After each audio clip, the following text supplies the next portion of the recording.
ہمارے YouTube channel کو subscribe کریں اور بیل آئیکن کو پریس کریں تاکہ ہمارا رابطہ بحال رہے۔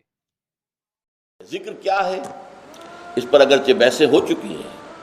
ہمارے منتخب نصاب کا جو دوسرا حصہ ایمانیات پر جو بحث ہوئی ہے اور اس میں جو نمبر 2 درس تھا سورہ آل عمران کی آخری رکوع کی آیات، وہاں تفصیل سے ذکر کی بات ہوئی۔ ذکر جسے ہم ذکر کہتے ہیں وہ ذرائع ذکر ہیں، ذکر کے ذرائع۔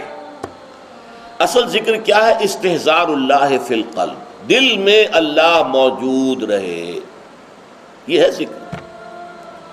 ذریعہ ذکر کیا ہے؟ سب سے بڑا ذریعہ الذکر قرآن ہے، قرآن کی تلاوت، قرآن کی تلاوت، قرآن کی تلاوت، قرآن کی تلاوت۔ آسیہ گرداں و لب قرآن سرا، علامہ اقبال نے حضرت فاطمہ رضی اللہ تعالیٰ عنہ کا نقشہ کھینچا ہے کہ وہ چکی پیس رہی ہوتی تھی اور قرآن پڑھ رہی ہوتی تھی۔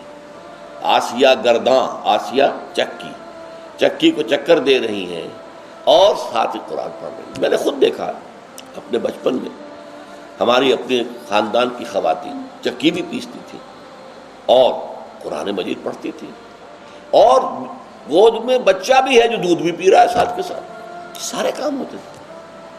تو الذکر قرآن ہے۔ اور نمبر 2 یہ مضمون پھر آئے گا جو ہمارا اگلا حصہ ہے اس منتخب نصاب کا 5واں حصہ، اس کا پہلا درس سورہ عنکبوت ہے، اس میں آئے گا یہ۔ دوسرا ذکر کا طریقہ کیا ہے؟ نماز۔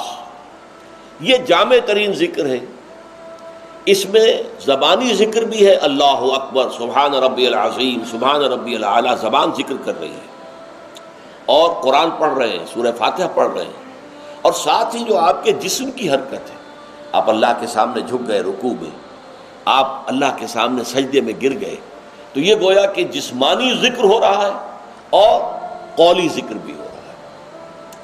تیسرے نمبر پر ذکر جو ہے وہ ادعیہ معصورہ مسنونہ، وہ دعائیں کہ جو حضور دنیا کے مختلف کام کرتے ہوئے پڑھا کرتے تھے۔ صبح اٹھے ہیں تو دعا ہے، بیت الخلاء میں جا رہے ہیں تو دعا ہے، باہر نکلے ہیں تو دعا ہے، وضو کے لیے بیٹھے ہیں تو دعا ہے، ہر عضو کو دھوتے ہوئے دعا ہے، پھر یہ کہ گھر سے نکلے ہیں مسجد کے لیے تو دعا ہے، مسجد میں داخلہ ہے تو دعا ہے، کوئی کام ہے ہی نہیں۔ آئینہ دیکھا ہے تو دعا ہے، کپڑے بدلے ہیں تو دعا ہے، یہاں تک کہ بیوی سے ہم بستری کرنے لگے ہیں تو دعا ہے۔ کوئی عمل کوئی نہیں ہے کہ جس کے ساتھ دعا نہ ہو۔ تو اس کا نتیجہ کیا نکلتا ہے کہ ہتھ کارول دل یارول، کام آپ کا ہاتھ وہ کام کر رہا ہے اور دل جو ہے اللہ کے ساتھ لگا ہوا ہے۔ اور مسنون دعاؤں کا فائدہ کیا ہوا کہ 2 رشتے قائم ہو گئے بیک وقت۔